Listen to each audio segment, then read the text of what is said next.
Did you know that there are clear warning signs that you should cut contact with someone? To understand how to navigate these situations, we've been diving deep into the world of relationship boundaries, and what we discovered is that cutting ties doesn't always mean a complete blackout.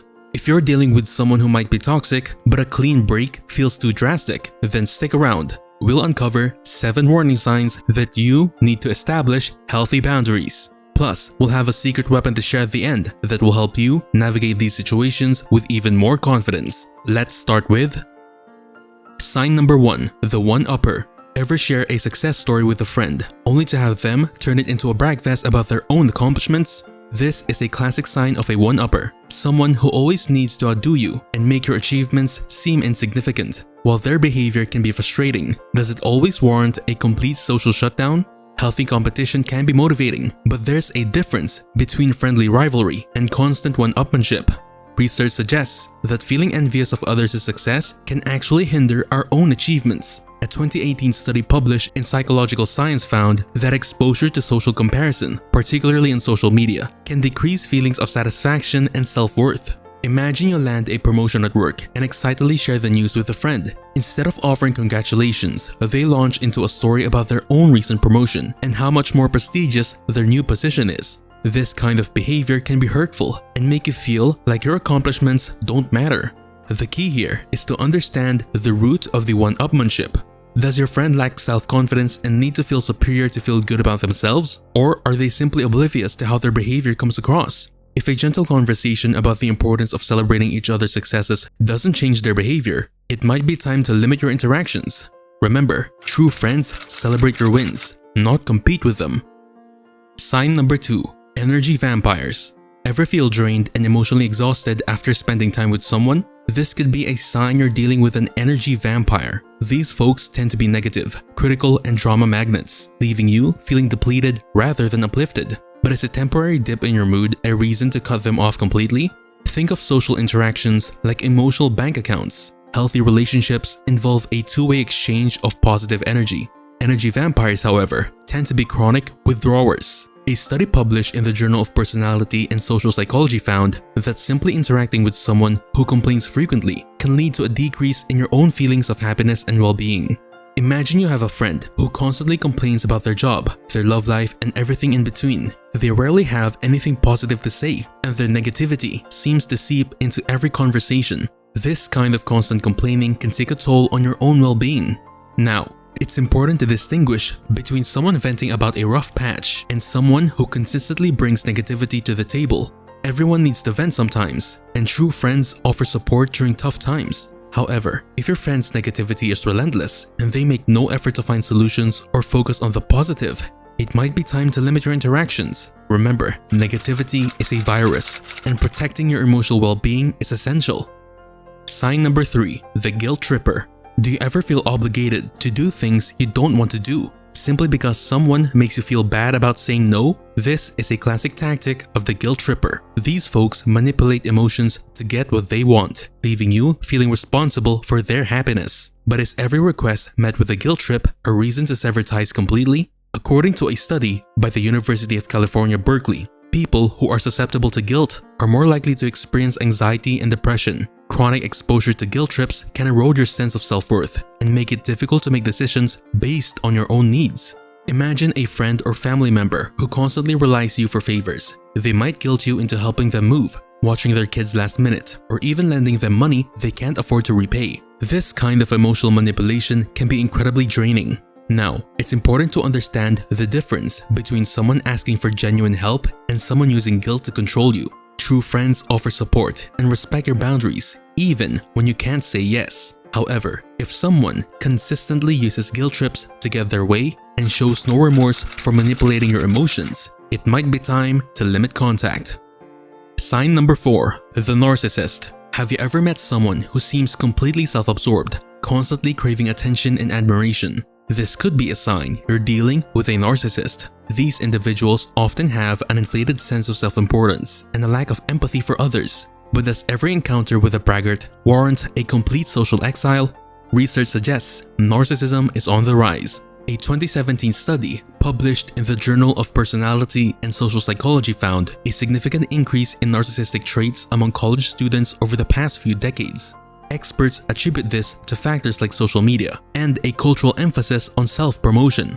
Imagine you have a friend who dominates every conversation, always needing to be the center of attention, and thrives on compliments. They seem oblivious to the needs and feelings of others, and their conversations often revolve around their achievements and accomplishments. This kind of self-centered behavior can be draining and leave you feeling invisible.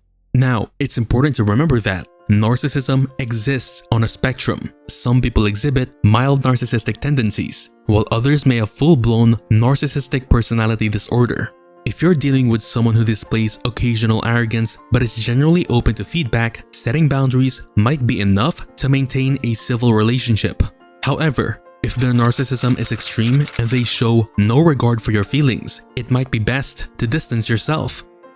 Alright, that's 4 down and 3 more to go before our bonus tip.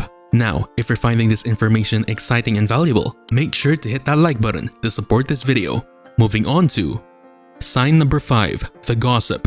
We all love a good story, but there's a difference between sharing lighthearted gossip and being entangled in a never-ending cycle of negativity. Do you have someone in your life who thrives on spreading rumors and stirring the pot? While this kind of behavior can be toxic, is it always a reason to cut them off completely?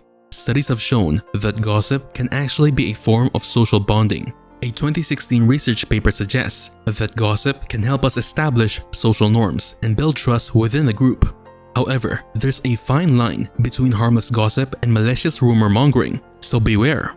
Imagine you have a coworker who constantly gossips about other colleagues, twists innocent details into dramatic stories, and thrives on creating conflict. This kind of negativity can not only damage your relationships with others, but also create a hostile work environment. The key here is to understand the intent behind the gossip. Is your friend simply sharing a juicy tidbit, or are they actively trying to hurt someone's reputation? If it's the former, a gentle reminder about the importance of kindness might suffice. However, if your friend is a chronic gossip monger who thrives on negativity, it might be best to limit your interactions. Remember, drama can be contagious, and protecting your peace of mind is crucial. Sign number 6, the needy friend. Friends are there to support each other, but what happens when someone relies on you for their every emotional need? Do you have a friend who constantly bombards you with texts, needs endless reassurance, and clings to you for emotional support? While being needed can feel flattering, can this level of neediness become a burden that necessitates a complete breakup? Healthy friendships involve a balance of giving and receiving.